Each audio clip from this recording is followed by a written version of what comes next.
Good morning, Coach. Hey, good morning, Gary.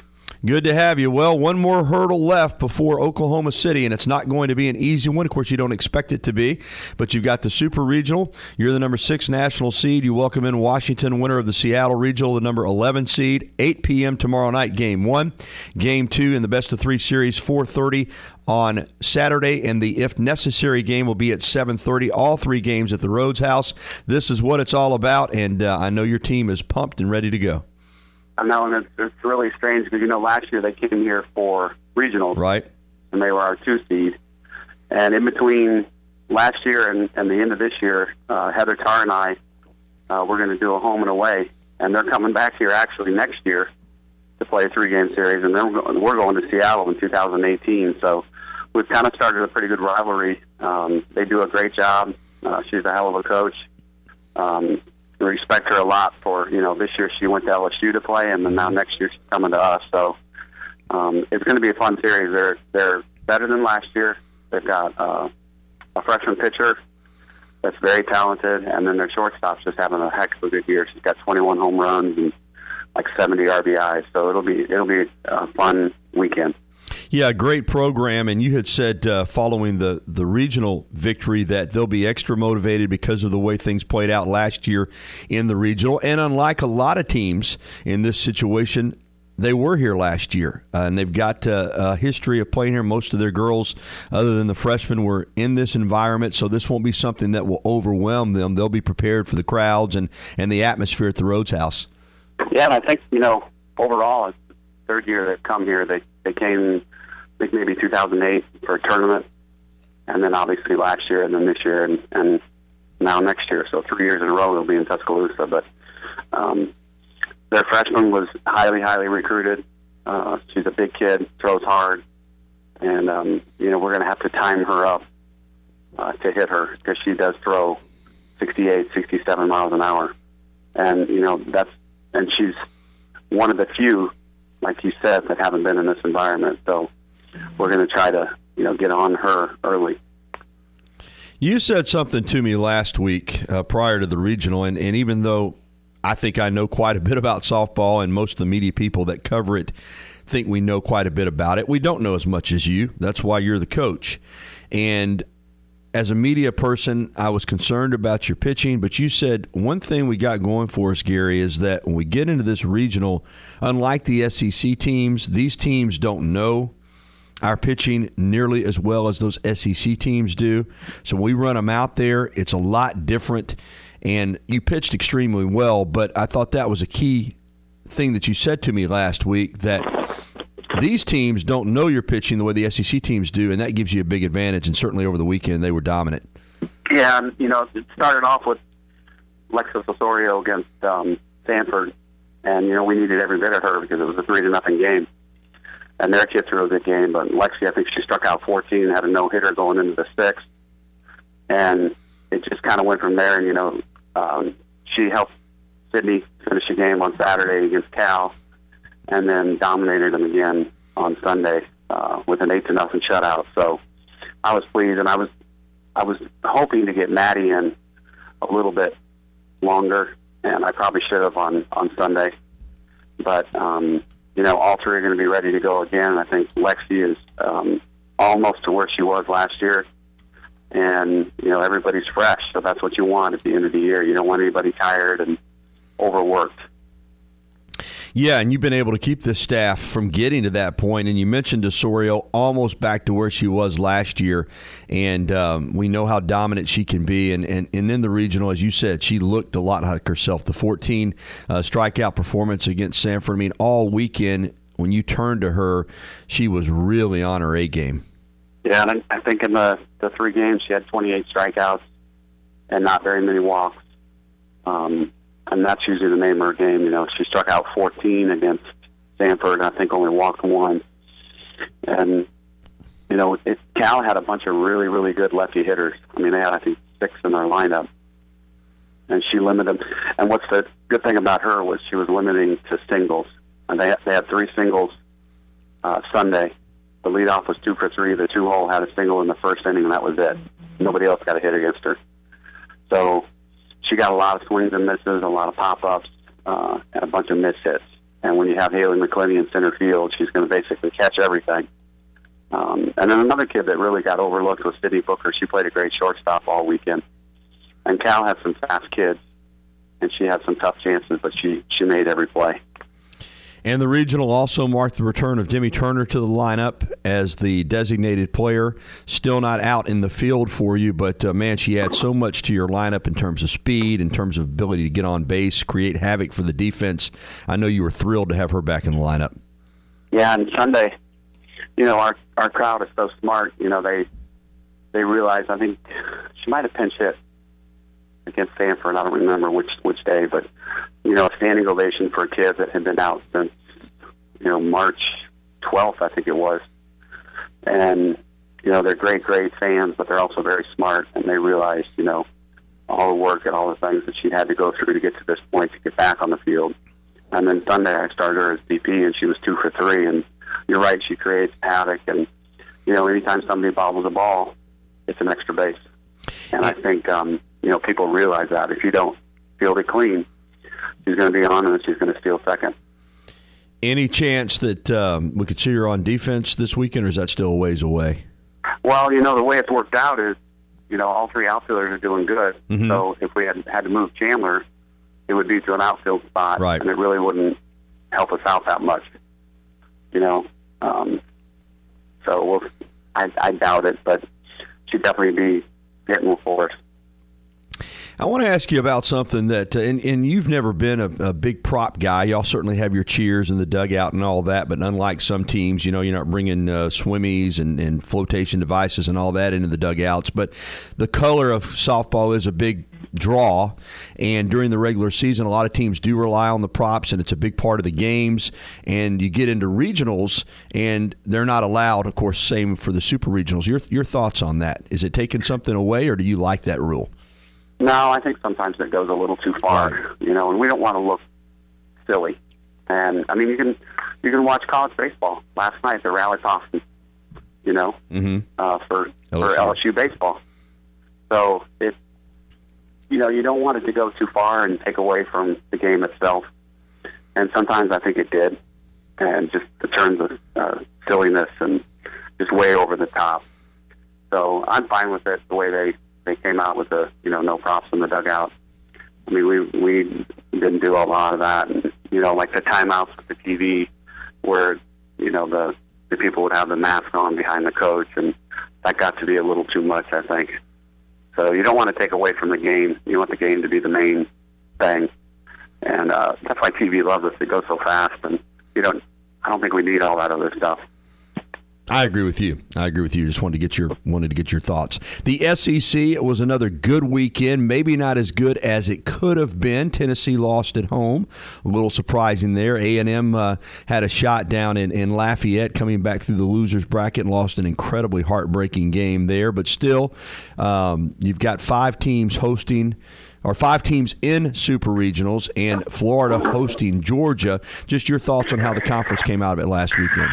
Well, Tennessee had an injury to one of their pitchers right, and hitters, and I think that really hurt them, especially on the last day when they would have had to play 3 games in a row. And that's tough on the pitching staff because she was very good. She was a great player. And then Kentucky, they lost to Utah, and I was talking to somebody last week, during before Super Regional started. And it was a buddy from the West Coast, and I said, were you surprised? He said, you know what, I told somebody from the SEC, because they had asked him, who should we look out for, and he said Utah. So he was on the money, and they played really well at Kentucky, and, they had a really good senior class up at Kentucky, and that was surprising to me. And now it's, it's going to happen more and more, but when you have to play, Florida and Georgia, I think probably the blessing is they didn't play each other in the regular season. Right. So it's not as, oh boy, here we go again. We got to play them again. LSU goes up to James Madison. That's going to be interesting because James Madison, really good. A mid-major, yep. 2 very, very distinct, different pitchers. A lefty with a lot of spin who we saw, and then a righty that throws gas. and their catcher is as good as anybody in the country. So it's going to be interesting to see if they can handle LSU's pitching staff and what the crowd's going to be like there, because this is the first time ever for Super Regional James Madison. And then another interesting storyline is Kendrea from Arizona going down to play Clint Myers, who was at Arizona State. They thought they were rid of him when he went to Auburn. So that'll be interesting. And the thing to watch on that one is Arizona has two lefties, and they're Danielle O'Toole. She frustrated Tennessee, and as you know, Auburn has a bunch of lefty hitters, and it's very difficult to go lefty-lefty in softball, so you don't see them very often. She's got a heck of a good changeup, too. So that could be interesting. I'm sure it'll be a battle. Patrick Murphy, Alabama softball coach, our guest this morning. You mentioned James Madison and the success they've had this season. We see it in basketball when you get to the NCAA tournament. People love to see the mid-majors make a run. In football, we had Houston doing it, a non-Power 5 conference team. Do you like that? Is it good for softball now? Has softball become big enough that when these mid-majors are able to do something like this, it kind of grabs people's attention? Oh, definitely. They're kind of the Cinderella of the year. And Louisiana Lafayette, I don't think you can call them a mid-major in softball. Their budget, school, everything else. Yeah. But the talent, you can't call them a mid-major. But James Madison, Mickey Dean does a great job. He's come here before. We played him, obviously, this year down in Orlando. He's just a very, very good coach. And I don't know how the heck he got those two pitchers away from schools like UVA and Maryland and Virginia Tech, because they're local kids. They're from that area, and he develops talent. And I think it's going to be tough for them, James Madison, to keep him there. But they have a really nice facility too. They put some money into a facility, and when they hired him, I think everybody thought, this could be a match, and he's done a great job there. Wrapping up with Patrick Murphy, something interesting that. And you might have mentioned it last week on the program, but you asked the fans to come out, and they did, of course, for big numbers, and I know tickets are still available for the Super Regional. But last week, I think it was, even with all the success you've had and the great attendance, you still have your players call some of your boosters, your walk-off club members personally during the week. I just think that's neat, because there are a lot of places, once you achieve the success that you've achieved here, might not feel like, well, we have to do that anymore. But you continue. This program was built on personal contact between you and the players and the staff with the fans, and you continue to keep that in place. I think that's really neat. Yeah, it's one of the most fun nights that we do, to tell you the truth, because the girls get to talk to people, and they might not know the name, but like one guy says, "I'm the guy with the handlebar mustache. I'm the loud guy that's bald," and they're like, "Oh yeah, I know you." And then this morning at Northridge Fitness, I ran into a buddy of mine. He goes, "Man, Alexis Osorio called me last week. I was like flabbergasted. I couldn't talk to her." And he's an older gentleman, but a huge sports fan, and here he is telling me that he's scared to talk to Alexis Osorio on the phone. So it's one of the neatest things we do. And then I'll run into somebody maybe in the fall, and they'll say, I still have that voicemail. We kept it from Chandler Dare. It's on our phone.